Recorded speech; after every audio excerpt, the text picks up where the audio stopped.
Hey guys, Megan and Kristen here. Hello. Cheers! We are up late tonight talking the true struggles of working from home. Struggle is real, guys. We've both done it a lot over many years. Yeah, a long time now. Yeah. So we thought we would share with you some tips on how we get the most out of our days. And And meanwhile, these are great for working moms in particular. Yes. Which we both are. yes. I don't know about you, but like the BBC dad who like face palmed his child as they was having an interview, that is me on the regular. Oh yeah, conference calls. Kids screaming in the background constantly. Yeah. We have very understanding clients.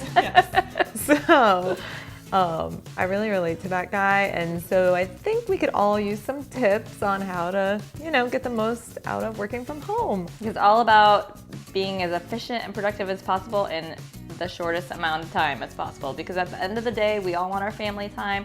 We don't want to be working until 1 in the morning if we can help it. Yes. So these tips hopefully will help you kind of reinvigorate your routine and make things, go a little more smoothly for you. Yeah, I think new moms especially struggle with this. Yeah. I know I did, so. For sure.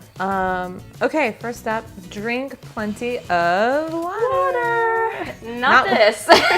This is only for Saturday nights and maybe a couple other weeknights. Maybe Monday, Tuesday, Wednesday, Friday. Perhaps a Sunday morning.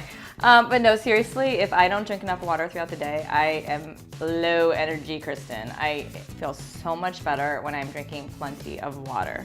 Yeah, I always have one of those cups on my desk with like the lid, just in case it spills, ready to go. Yep, just refill it all day long, and it'll be always right next to you, so you won't forget to drink water. It's kind of an immediacy thing. Look over and Yeah, stay hydrated, guys. Yep. Okay, this one is Kristen's. Get up and move every hour. Yes, so I have kind of a bum knee, and I tend to work exactly like this with my laptop on top of my lap. Not ideal for a bum knee. And so if I don't get up and move around, I'm just not comfortable. And I find that my body kind of hurts later in the day if I'm just kind of sitting in one spot. Plus, it helps me be a little more productive, I think. My juices get flowing again when I've moved a little bit. I just sometimes zone out when I've been sitting too long. Yeah. I don't know. I mean, our days are very different. I have a 2-year-old at home. I have someone here that helps me during the day to watch him. And so I sometimes hoard snacks and water and go into the office and close the door. So the kids don't see you. Yeah, because when I pop back out, it can cause drama, right? So I think this is good because I have enough space. I should stand up and do, even if I just walk around the room, I think that would be really helpful. Absolutely, So, yeah. Oh. All right, tip 3. This goes right into that. Have a space to work. Right. So I did actually I don't have a room right now for a home office, but I did set up a corner of another room as a dedicated home office, and I just really need to force myself to use it more. But I mean, I feel like you are much more productive when you have a dedicated home office space, and when it's a place you really enjoy being, when it's cheerful, when it's decorated, pretty, and right? Yeah, I mean, I am fortunate that I do have a room with a door on it, and I think, sometimes when I'm working from home, it's easy to go, oh my God, I should just throw a load of laundry in. Oh my goodness, I need to pick up the toys or whatever it is. I should put stuff in the crock pot, which is part of the luxury of working from home, but it can be a total distraction. So sometimes I just jot those little things that come in my head down, but I'm in a dedicated space without those. Treating it like a real office. Mom nagging, reminders of, life. So make micro lists.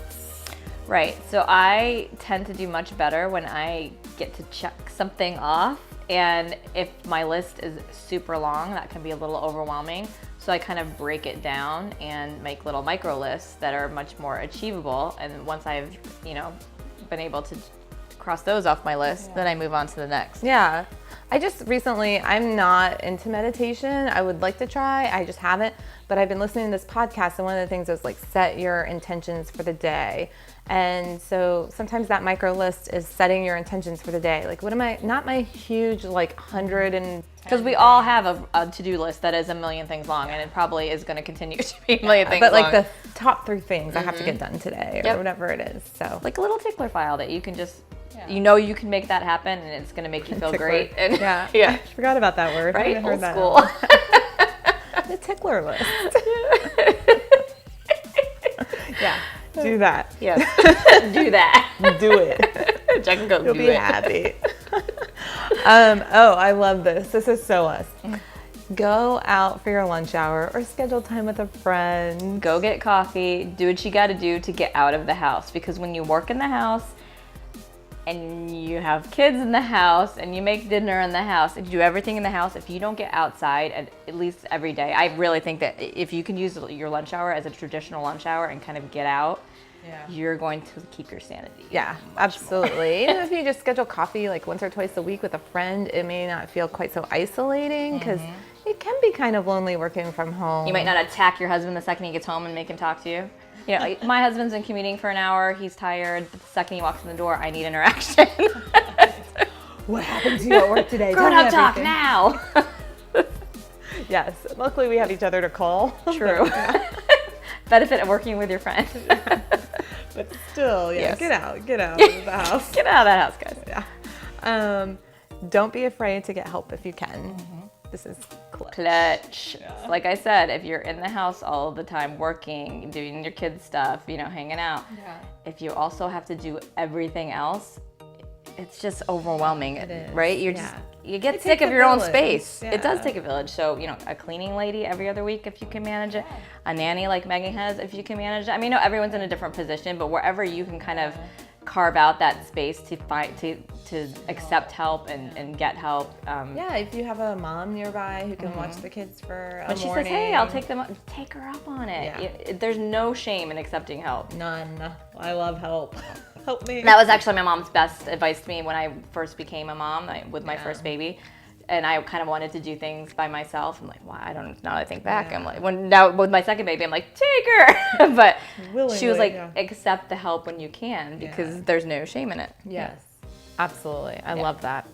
And last, give yourself a sign-off time. This is huge because people who work from home, if you hear me, you work 24/7 somehow. Especially if you have your own business. Yeah, but right? it's almost like even if you don't, you feel obligated be to on. prove that you're working all the That's time. true. Like you're just as available as the people that are in the office. Yeah, right? what is that about? I don't know why we put that pressure on ourselves because most of the time we're actually working more hours. Yeah, right? because there's not the There's no leisurely commuting time. water cooler jet. Yes, exactly.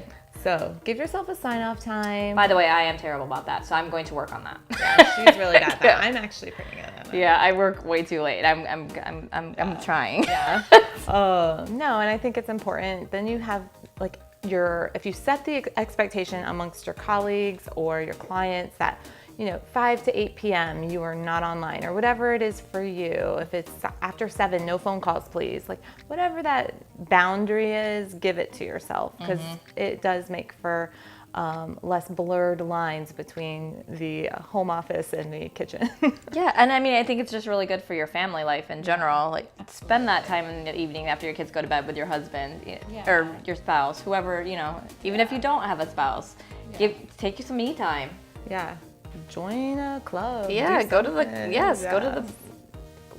out. Yeah. Whatever. And then, I mean, Drink the wine. last thing, drink some wine with your bestie. The last thing I think of, and this happened to me recently, is appreciate that you work from home in that, like, sometimes I can be, like, overly strict with myself. Like, but the other day, I was taking my oldest son to pre-K, and he was like, I really want a bagel. And I didn't have a conference call, and there was no reason why we couldn't go get bagels. So, you know what? I pulled over, and we went to bagels, and that's, part of the luxury of working from home and working so hard. So I got a little special time. Let yourself enjoy those perks because you're doing it for a reason, right? Yeah. So, hopefully this helps. We'd love to hear more of your tips and tricks, any hacks you have from working from home efficiently. Yep. So leave them in the comments. And if you like this video, make sure to subscribe. And we wish you all the best work from home experience. Cheers to the next week, guys.